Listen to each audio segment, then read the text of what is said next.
Assalamualaikum warahmatullahi wabarakatuh. Perkenalkan, kami dari kelompok psikologi kepemimpinan yang beranggotakan saya Dapat Farid Jarahap. Saya Nela Regina Elizabeth. Saya Aisyah Indriani. Saya Sania Wardati Ginting. Saya Julhaini Pratiwi. Nah, pada video kali ini kami akan menganalisis karakter kepemimpinan dari dua film.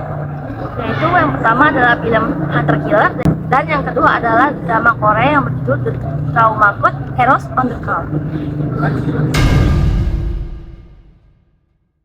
Film ini menceritakan seorang dokter bernama Baek Kang-hyuk, seorang ahli bedah trauma yang memiliki kompeten dan terbiasa dengan menangani pasien yang kritis. Dia bergabung dengan suatu rumah sakit yang memiliki banyak masalah, terutama pada kerumitan birokrasi, kemudian kurangnya koordinasi tim, dan keterbatasan fasilitas. Dengan kemampuan, keberanian, dan ketegasannya, Baek Kang-hyuk berusaha membangun kembali sistem pelayanan trauma agar lebih efektif, sehingga dapat menyelamatkan lebih banyak pasien. Yang terjadi dalam drama ini adalah politik internal rumah sakit, birokrasi medis yang kaku, serta kurangnya anggaran dan fasilitas yang mengancam nyawa pasien kritis. Selain itu, benturan kepribadian antara metode kerja Kang-hyuk yang ekstrim dengan para staf medis lain dan takut mengambil resiko, dan seringnya mereka mengambil cara yang aman. Baik, di sini saya akan menganalisis karakter dari Baek Kang-hyuk yang diperankan oleh Joo Ji-hoon.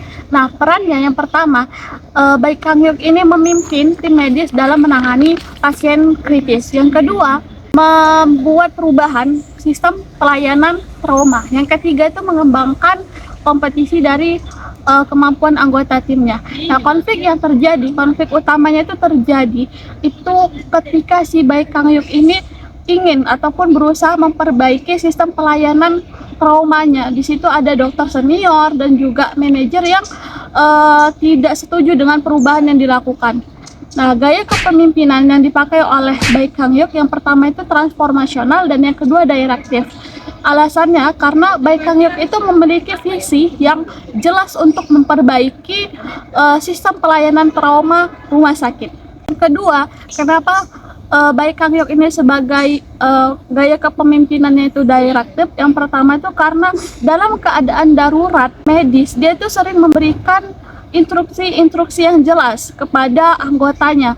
Jadi contohnya saat pasien datang dalam kondisi kritis, Baek Kang-hyuk ini langsung membagi tugas kepada timnya. Respon bawahannya, awalnya banyak anggota tim yang merasa tertekan dengan perubahan tersebut. Terus beberapa dokter senior juga menolak cara kerjanya. Tapi lama-kelamaan si tim ini mulai percaya nih sama kemampuan Baek Kang-hyuk. Dan anggotanya itu jadi mau mengikuti standar dari kemampuan Baek Kang-hyuk. Saya akan menganalisis karakter dan gaya kepemimpinan dari Choi Jo-eun yang diperankan oleh Kim In-suk. Choi Jo-eun berperan sebagai direktur rumah sakit dalam Trauma Code. Ia memimpin jajaran departemen dengan gaya kepemimpinan transaksional dan birokrasi yang sangat kaku.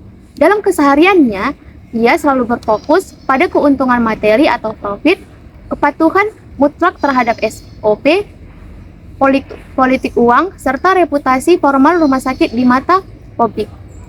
Akibatnya, respon dari para dokter junior dan staf administrasi hanyalah sebatas kepatuhan formal yang didasari rasa takut kehilangan jabatan atau pekerjaan, tanpa adanya rasa hormat yang tulus ataupun komitmen moral dari bawahan.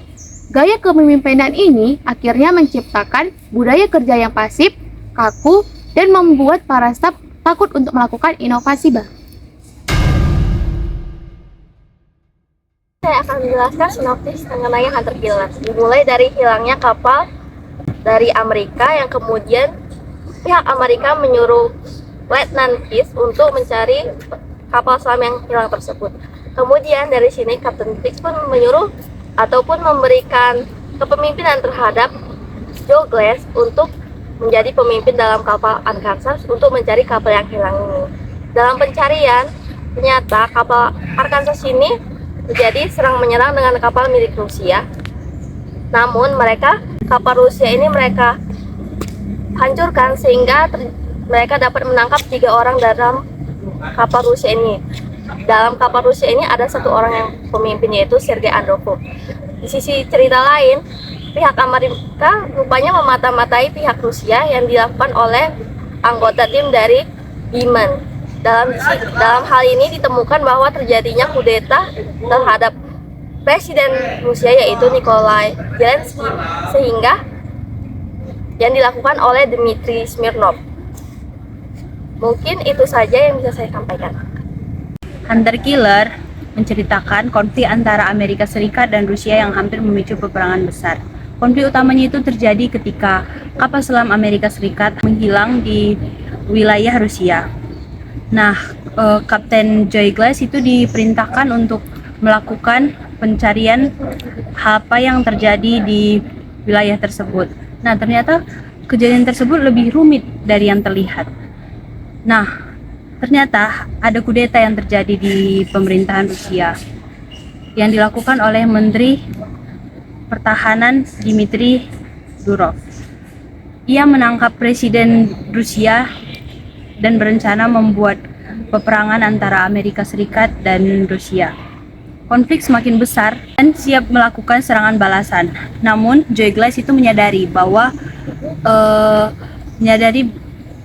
bahwa masalah sebenarnya bukan perang antara dua negara, melainkan pula pihak tertentu yang ingin memicu peperangan.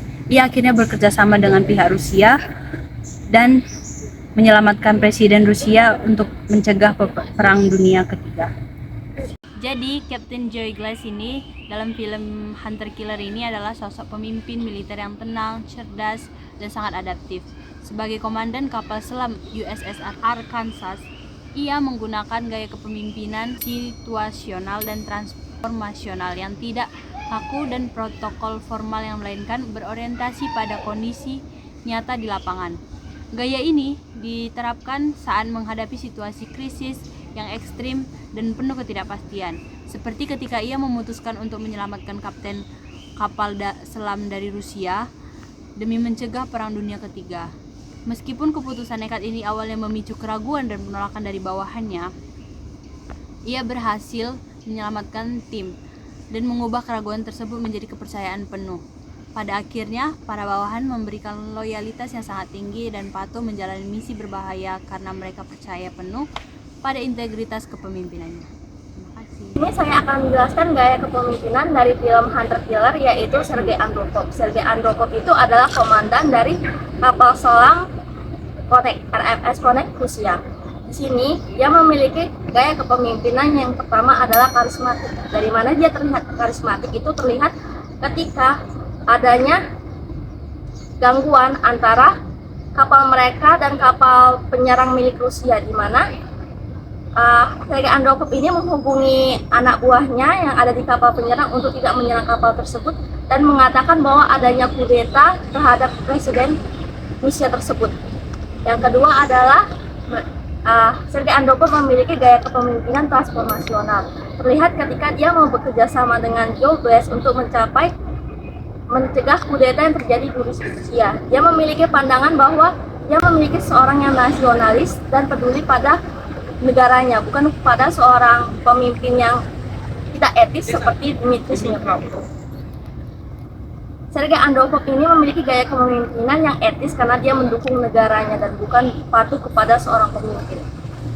Gaya kepemimpinannya ini sangat dikagumi oleh anak buahnya, dapat dilihat ketika Sergei Andropov hafal terhadap semua nama anak buahnya, dan anak buahnya ketika mendengar suaranya langsung patuh terhadap Sergei Andropov karena para anggota ini tahu apa yang dilakukan kaptennya itu ada alasannya dan tidak unetis sama sekali. Mungkin cukup sekian gaya kepemimpinan dari Sergei Andropov. Saya menganalisis karakter Dmitry Durov yang diperankan oleh Mikhail Gurvoy.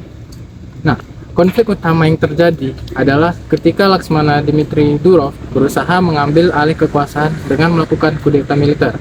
Ia bahkan menyandera Presiden Rusia, Zakharan, dan memprovokasi Perang Dunia Ketiga demi memenuhi ambisi pribadinya. Konflik ini muncul karena Durov lebih mengutamakan kepentingan sendiri daripada keselamatan banyak orang. Akibat gaya kepemimpinan tersebut, para bawahannya cenderung patuh karena takut, bukan karena menghormatinya. Mereka tetap menjalankan perintah meskipun mengetahui bahwa tindakan tersebut dapat membahayakan banyak orang. Nah, hal ini menunjukkan bahwa kepemimpinan tanpa moral dan etika dapat menciptakan lingkungan kerja yang penuh tekanan dan berdampak buruk bagi semua orang. Demikian pemaparan dari kelompok kami mengenai analisis karakter kepemimpinan pada film Hunter Killer dan The Trauma Code Heroes on the Cloud. Terima kasih atas perhatian yang telah diberikan. Mohon maaf apabila terdapat kekurangan dalam penyampaian kami. Wassalamualaikum warahmatullahi wabarakatuh.